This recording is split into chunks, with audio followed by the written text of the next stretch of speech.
Are you getting beat up on?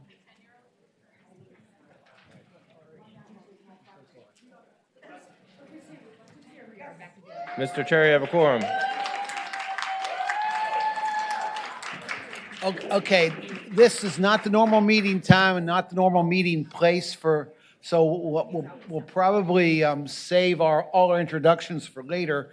We do have some new members of the committee, though everybody's not here yet. Delegates McDougall, Surville, Mason, McClellan, Boysko, and Bell are all new to this committee. But for now, what we're here to hear two bills, SJR 1 and SJR 5. And Senator Sasloff, if it's okay with you, my intention would be to roll yours into the lower number. Is that all right? Okay.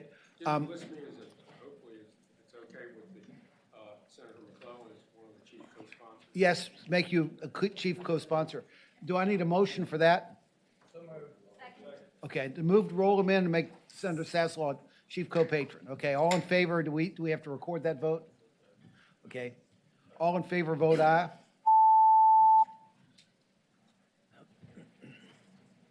Ayes 12, nay 0. Okay, ayes 12, nays 0. So that's rolled in. The plan for procedure, since this is something we've heard a bunch in the past and passed out of this committee and out of the Senate last year, and there are substantial new questions because of the Justice Department produced a report today. There's litigation in Massachusetts, and I want to hear from the Attorney General on the issue after I hear from the patrons, and then my idea would be we'd hear from 3 people on each side, and they limit their remarks, if possible, to 2 minutes each. If other people have a burning desire to speak, I have no, I'm not going to prevent people from speaking, but I think that we've heard this enough over the years that everybody knows what the issues are, and so we can get out what new material we have with 3 speakers. So first, I'd ask the Attorney General to come up and address whether this is a viable issue, and so please. Yeah.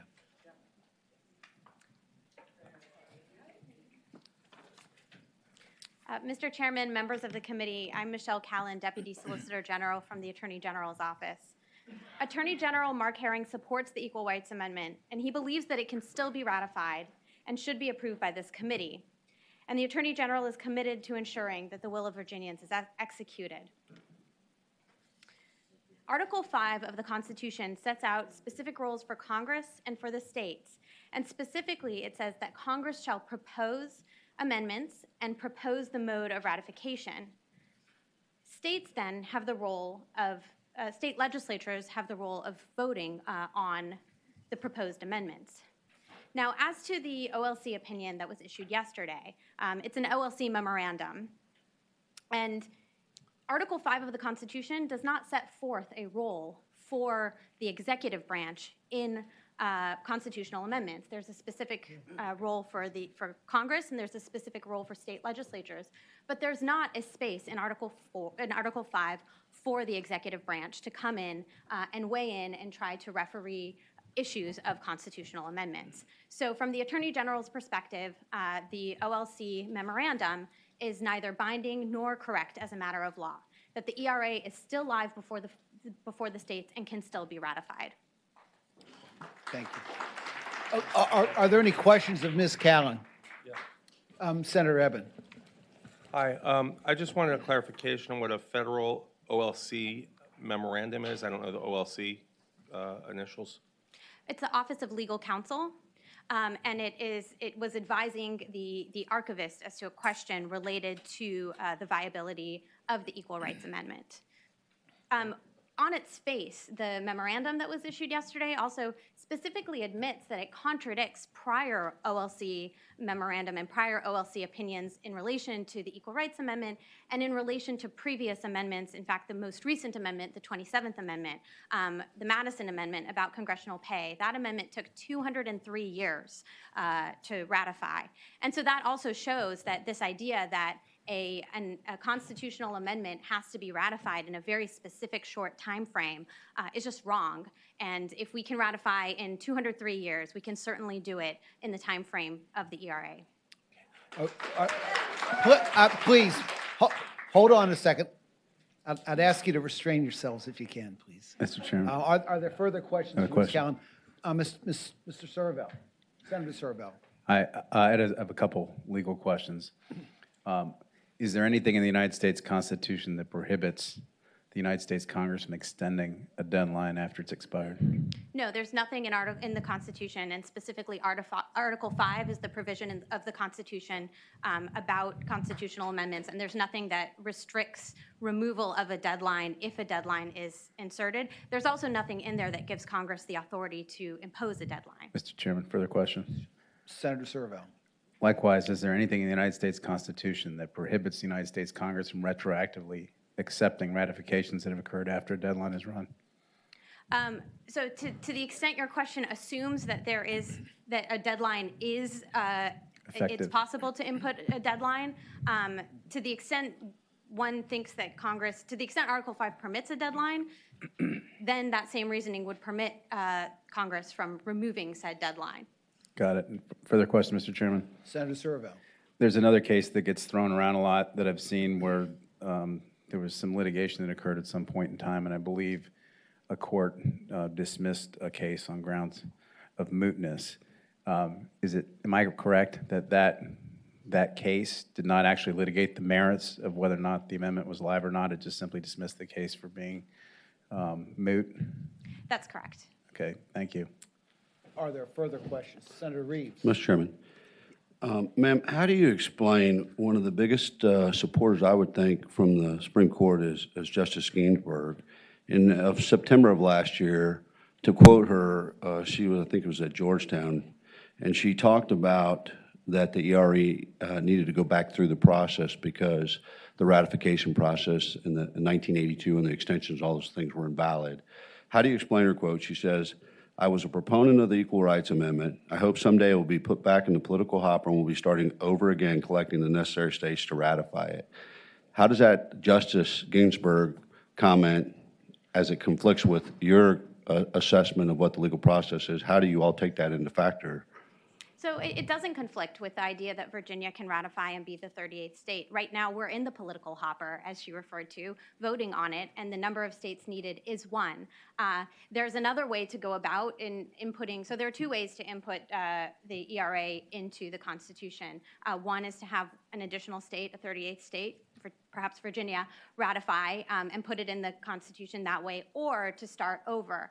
If she was contemplating, I think her statement is consistent with the idea that it can be in the political hopper like it is right now with one more state, or it can also start over and be inputted that way. And just because it can be done one way doesn't mean it can't be done the other way.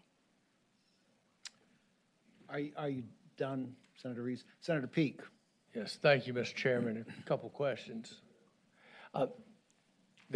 There was originally a deadline when the ERA was first brought up, correct?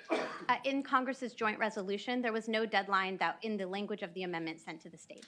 There was a deadline. In the joint resolution, yes, there was. Yes, and then it was extended once? Yes. And to what was that date? So by 1982.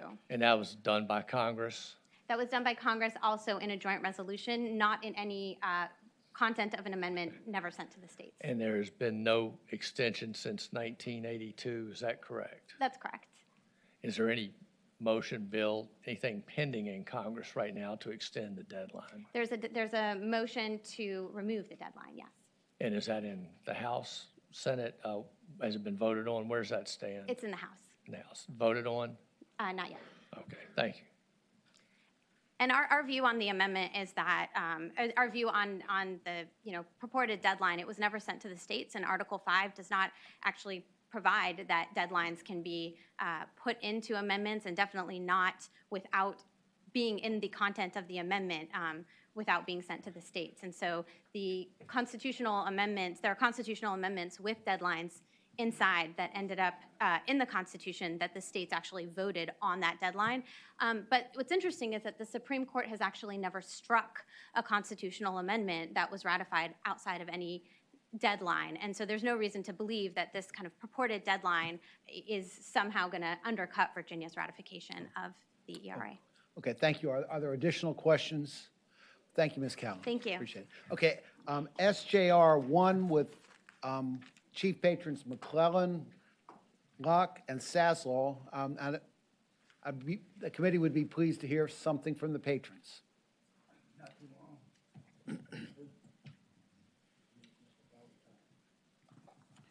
Thank you, Mr. Chairman and members of the committee.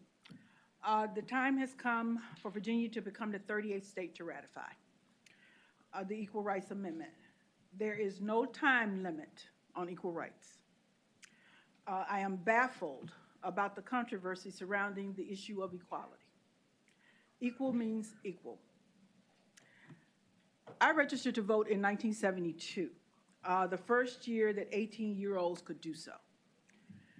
Voting during that presidential election year was not only memorable for me, but also historic for all in America.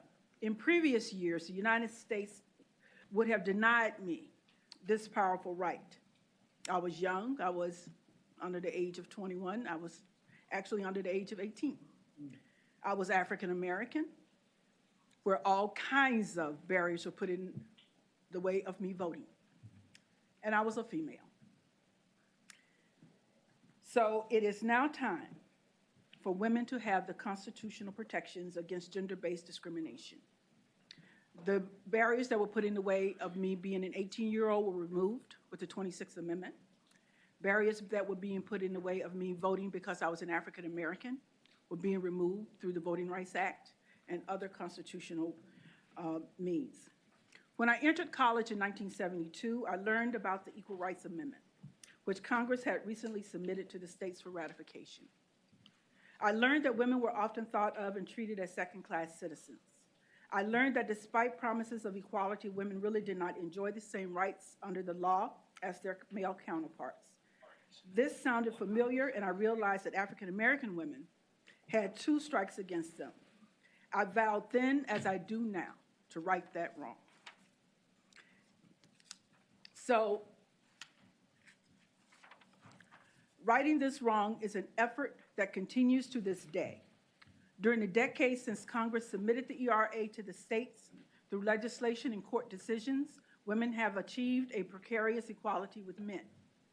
Women and girls have greater access to education than they did then when I entered college, and many women hold positions once reserved for men. So some women will say that they don't need the ERA because they've never been discriminated against. I would like to meet those women. While this may be true for them, we should never take rights for granted, and we should also not assume others' experiences match our own. Additionally, many Americans do not see gender discrimination hidden in plain sight. Statistics show that women make only 80% of men for equal work, have higher loads of education debt, are incarcerated at higher rates, increasing at a much faster pace than men, are more likely to be sentenced for self-defense in comparison to men, and are more likely to sit in jail, innocent until proven guilty, because of the economic inability to post bail while awaiting trial. Sadly, women's equality under the law is not specified in our founding document. Some mistakenly believe the 14th Amendment, which prohibits the states from denying equal protection of the laws, bars gender discrimination. It does not. If it had, we would not have needed the 19th Amendment to enfranchise women. If it had, courts would evaluate gender-based discrimination using the same high standard used for racial or religious discrimination. If it had, the Supreme Court would not have struck down part of the Violence Against Women Act on the ground that Congress had exceeded its constitutional authority when it enacted the law. This nation was almost a century old before the Constitution gave African American men the right to vote. Another 50-plus years passed before America gave women the right to vote. 52 more years before adults under 21 could vote. even though they could be conscripted. As a nation, we continue to improve our Constitution to match our ideals. The Honorable Barbara Jordan, whom I admired greatly, the late Congresswoman from Texas, said two things. She said that we the people, it is a very elegant beginning. But when that document was completed on the 17th of September in 1787, I was not included in that we the people. She also said that I felt somehow for many years that George Washington and Alexander Hamilton just left me out by mistake.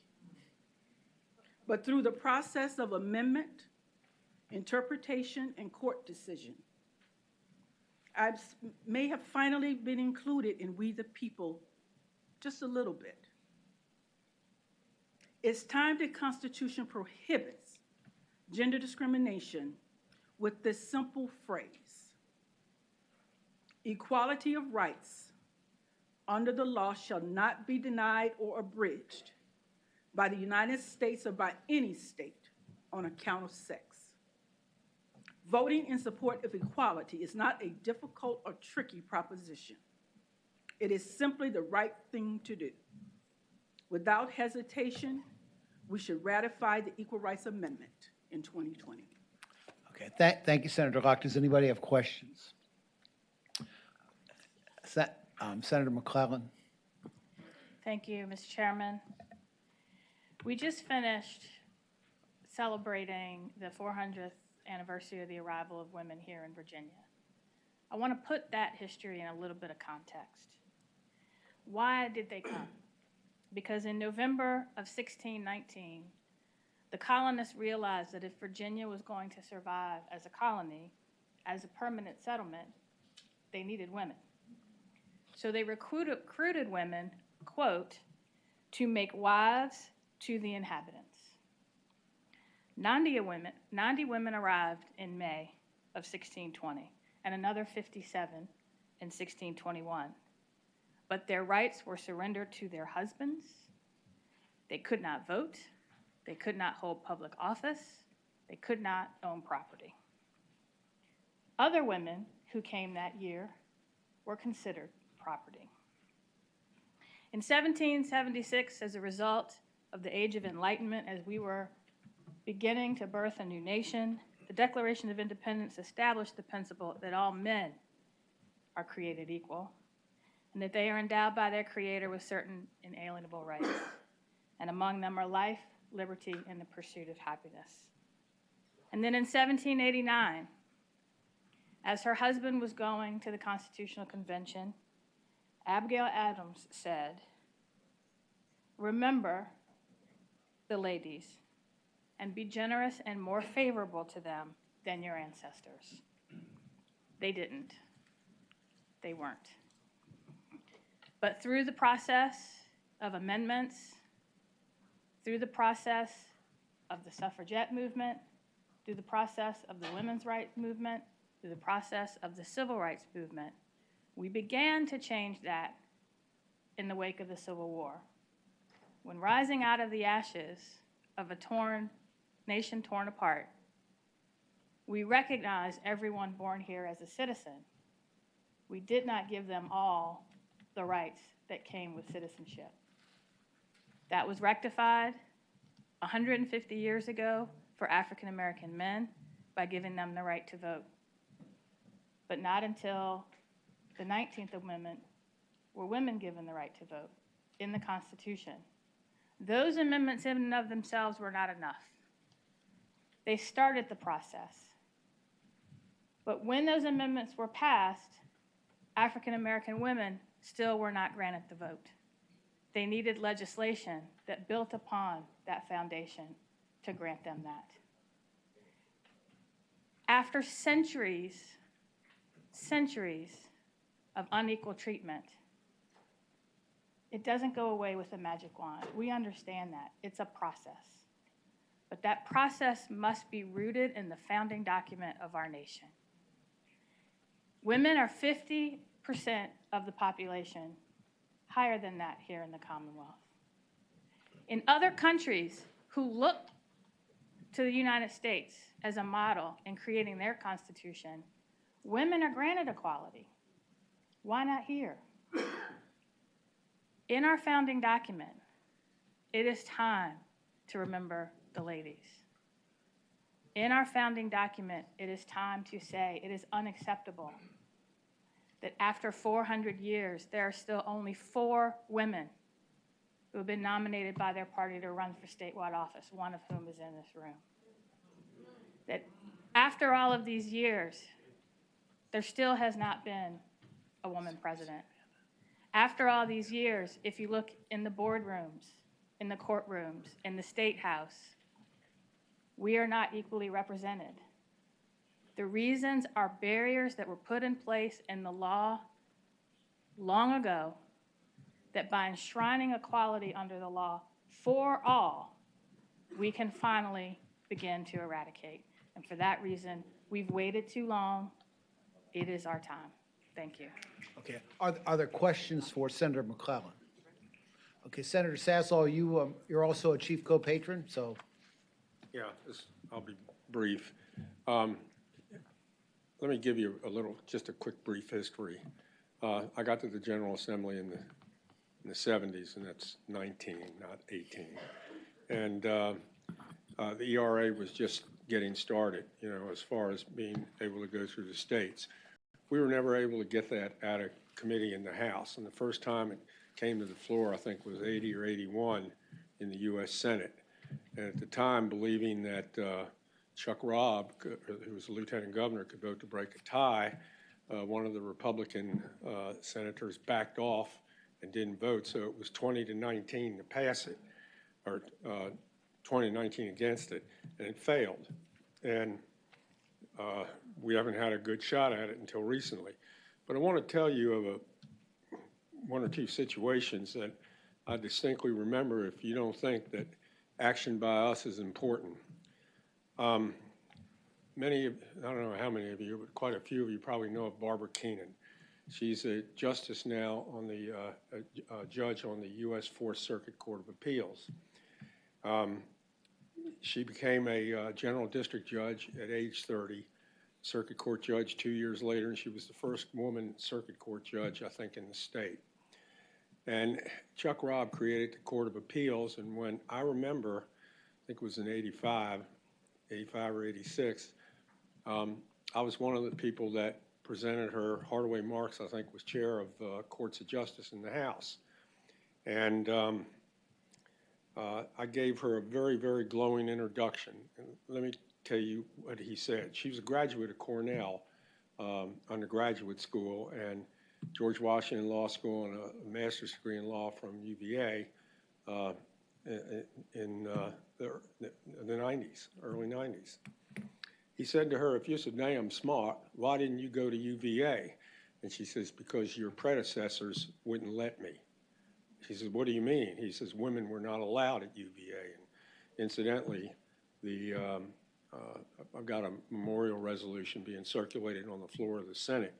Alan Diamondstein was one of the people who sponsored the bill that required UVA to admit women. They've been dealing with things like this for a long time to come. We got a new senator who from Virginia Beach who was a helicopter pilot. And you tell me that people like her and all women haven't earned the right after 240 years to be written into our Constitution? Who are we kidding? Who are we kidding? And all the things that everybody says will happen if you do that. Some of the, when I voted in 1982, I got up on the floor, gave a speech, voted for it. Virgil Goode got up and said, he turned and looked at me, and he said, Senator Sasselaw, you vote for this ERA, which I did. He says, and let me tell you what's going to happen. There are going to be women in combat, be women flying these military aircraft. There'll be common toilets. He went on and on. I ran into Virgil in 2007 down at the celebration in Jamestown. I said, Virgil, you remember that speech you gave to me I said, Dan, if you weren't right, I voted for the ERA, and sure enough, there were women in combat. But the point is that there's no legal foundation, and we need to do something about it. And this is where it starts. And, we need to get the ball rolling and get this thing out of committee, onto the floor, and through the General Assembly. Thank you. Thank you. Are there any questions for Senator Sassol?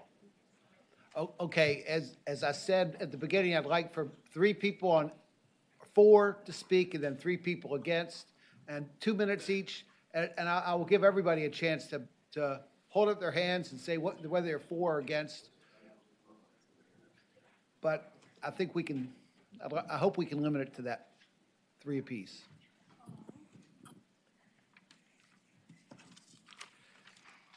Hello, my name is Easton Weber. And I'm Taha Bati, and we are 12 years old. We are grateful for all the people in this room and in this building that have been fighting for equality before we were even born. I've learned so much from you about fighting for what is right. But I've also been disappointed by the elected officials that have lectured me in public hearings and the others that have looked me in the eyes, patted me on the head, and then turned around and voted against me. Not only did they vote against my fair and equal future, they voted against the 75 million other girls in this country that want full equality under the Constitution. People ask me why I got involved in the ERA, and I say I'm not old enough to vote, but I am old enough to show up, and I am old enough to pick up everybody around this country, and I am old enough to help change the future for future generations. As a 12-year-old male, I'm here to support my friend in 2020, and I'm surprised that the ERA hasn't passed yet. When we learn about the Constitution, it implies that men and women both have the same rights, and that's simply not true. All does not mean all, and I realize that at this point in my life. It's the 21st century, and we still have inequality in the Constitution. Me, Taha, and the 2 million other kids in Virginia represent the best of Virginia. We are the future of this country. And we are your future. Today we are asking for you to ratify the Equal Rights Amendment. It is time for Virginia to show the world that she believes our future is one worthy of being on the right side of history. Thank you. Well, thank you. Tell me where you're from. Where are you all from? I'm from Powhatan. Okay. Chesterfield. Chester- Yeah, Chesterfield. Okay. Okay, thanks very much. Who's next?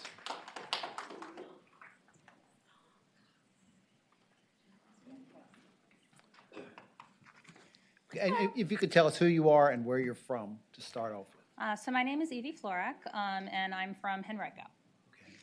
So good afternoon, everyone. My name is Evie Florak.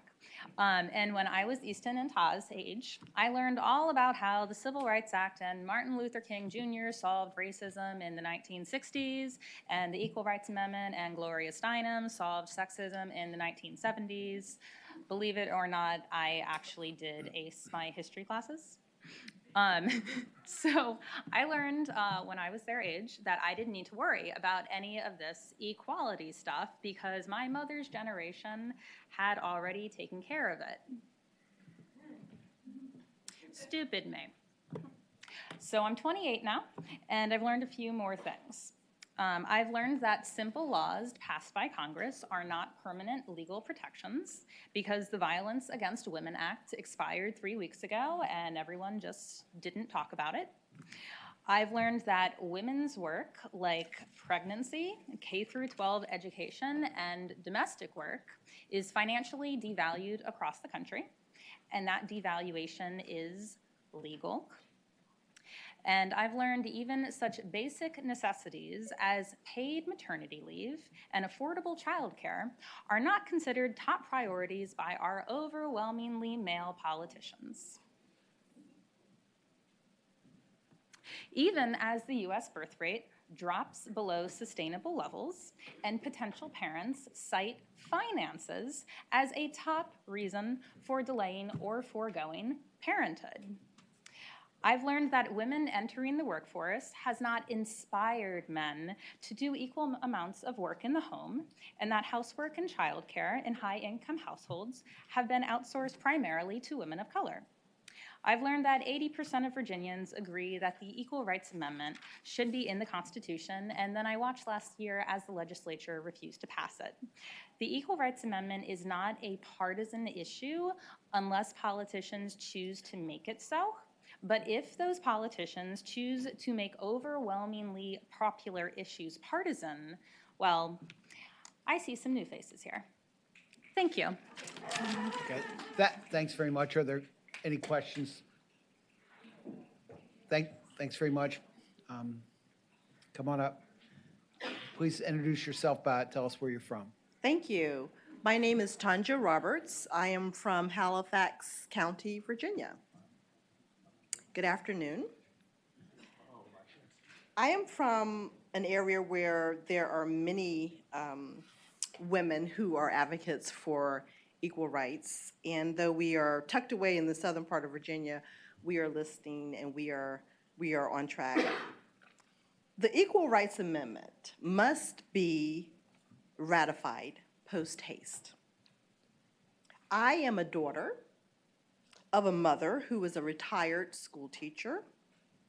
I'm the granddaughter of grandmothers who were domestics and agriculturalists or farmers. And I am part of a family who persisted and achieved despite inequality.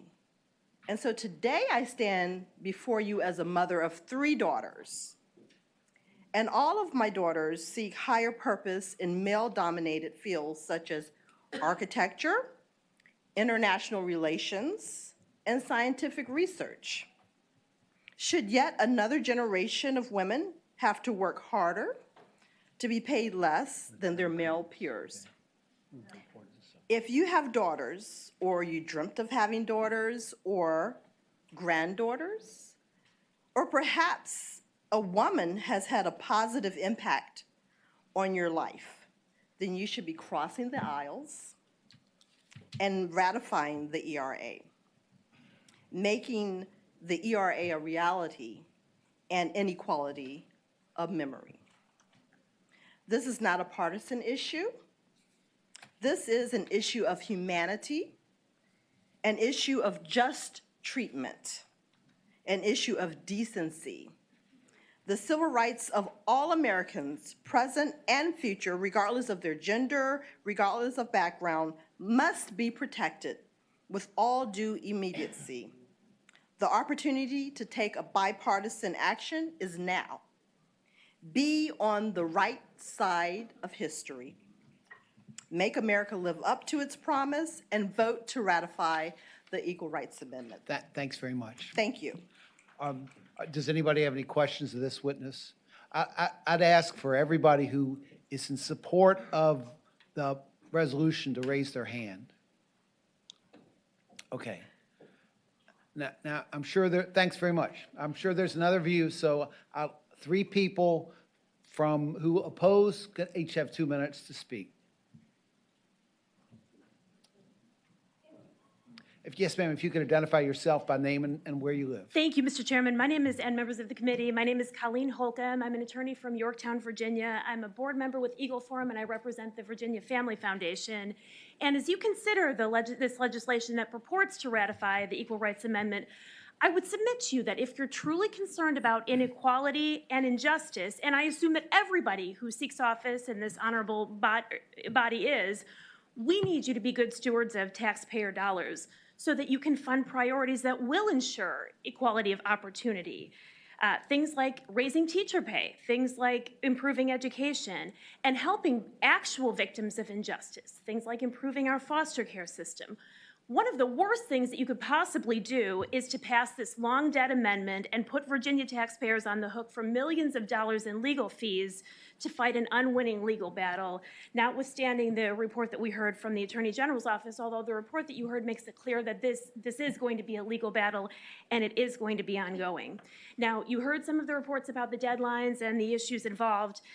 When Congress initially passed the Equal Rights Amendment, it was given a 7-year deadline, and one of the things that the representative from the Attorney General's office failed to mention is that many of the 35 states that did pass ratification language specifically reference that deadline within their legislation. So this would be any argument that this amendment is still viable would have to overlook the will of those states' legislatures.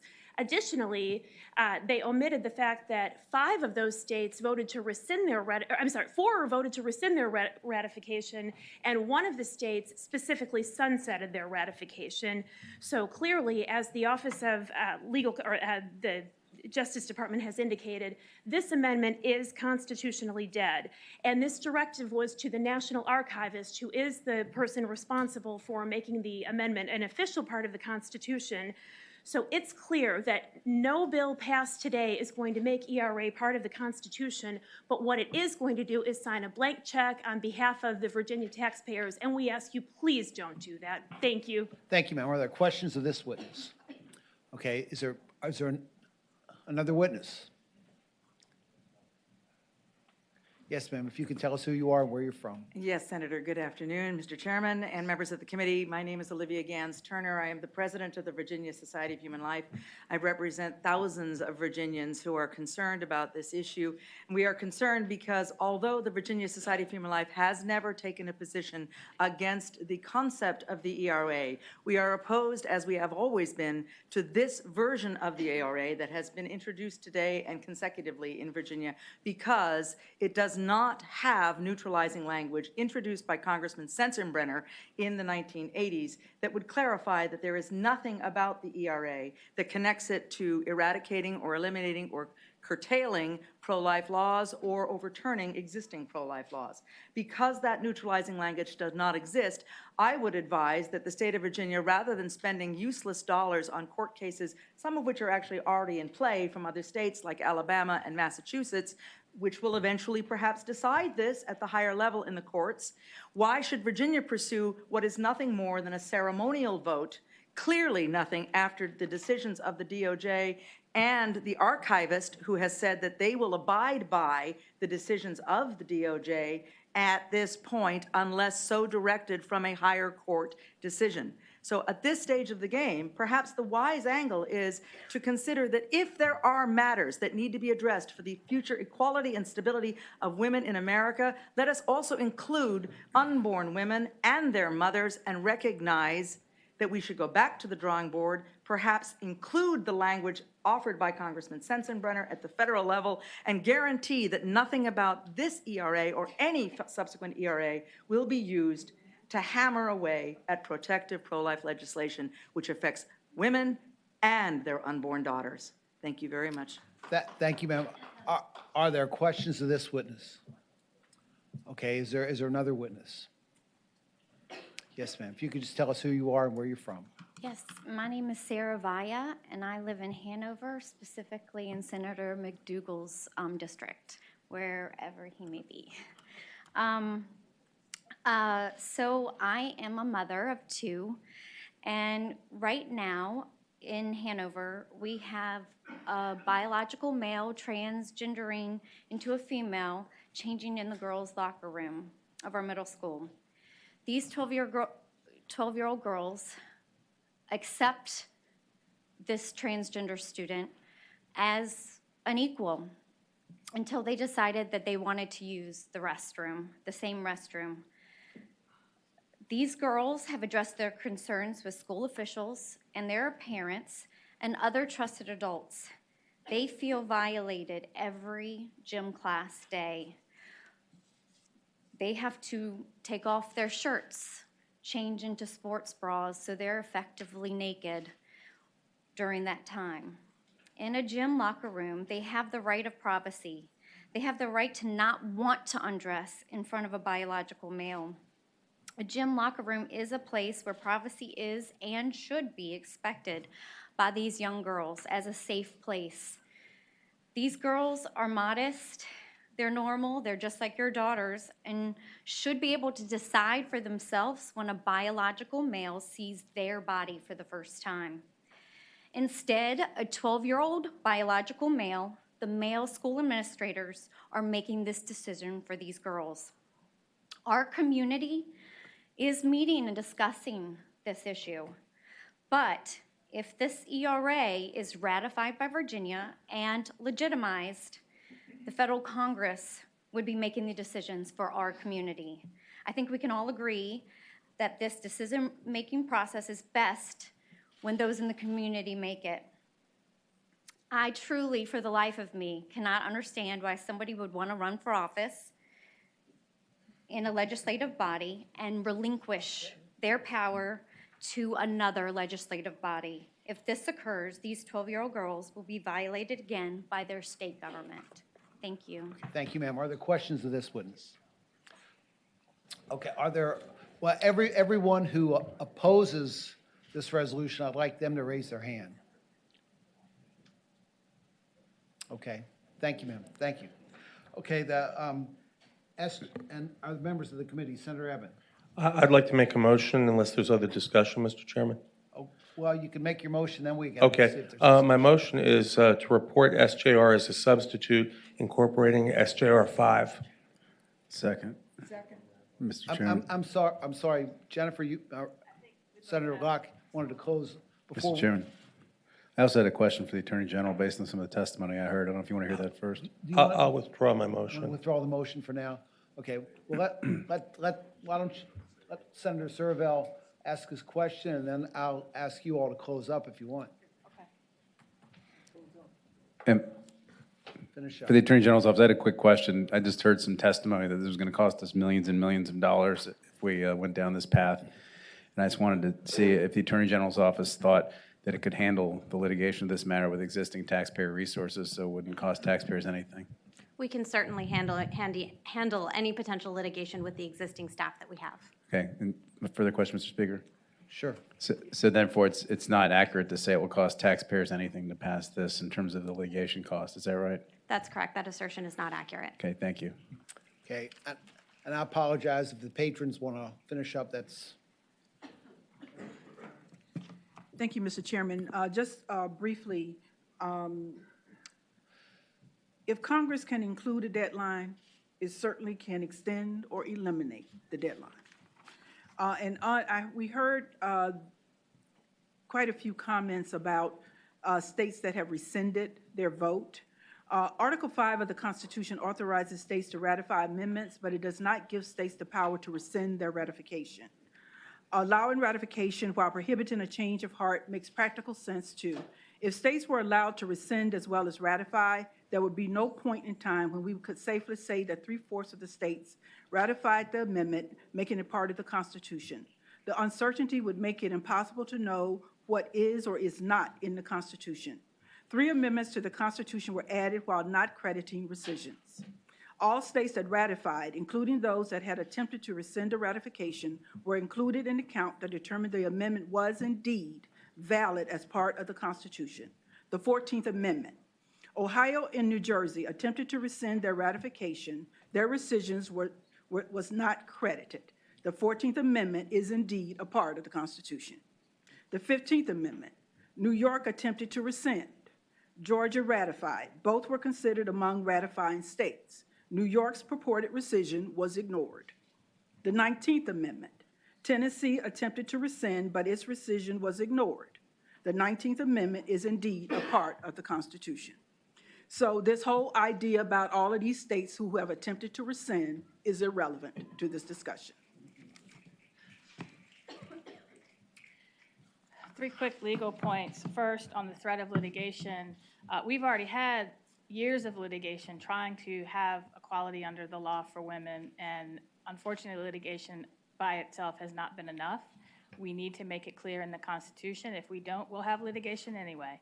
We also had years, decades of litigation to ensure that we did not have discrimination on the basis of race and that people's right to vote was not infringed upon. So the threat of litigation is just a part of the 3 branches of government to make sure that rights that are in the Constitution are upheld. Related to that, all rights that are in the Constitution have to be balanced against each other. That includes the right to privacy. So to the extent there is any conflict between rights guaranteed in the Constitution, our court system balances those rights against each other to figure out how those laws and how those rights will interact with each other. The Equal Rights Amendment and the right to privacy are no different. And finally, we cannot change the amendment. And any pronouncements a state legislature makes on the effect of those amendments is just an opinion. So we are here to ratify the amendment that was sent to the states by Congress, not to opine on what it should or should not do. And for those reasons, we should ratify today. Okay, Senator Evan. Yes, Mr. Chairman, I want to renew a motion to report SGR 1 as a substitute incorporating SGR 5. Okay, I've got a motion and a second. Discussion. Does anybody have anything? Okay, I'll call the vote. Call the roll.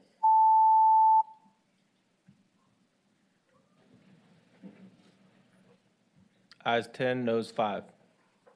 Ayes 10, noes 5. The bill passes. Restrain yourselves, please. The committee's adjourned. Thanks. Good job. You did a good job. Thanks.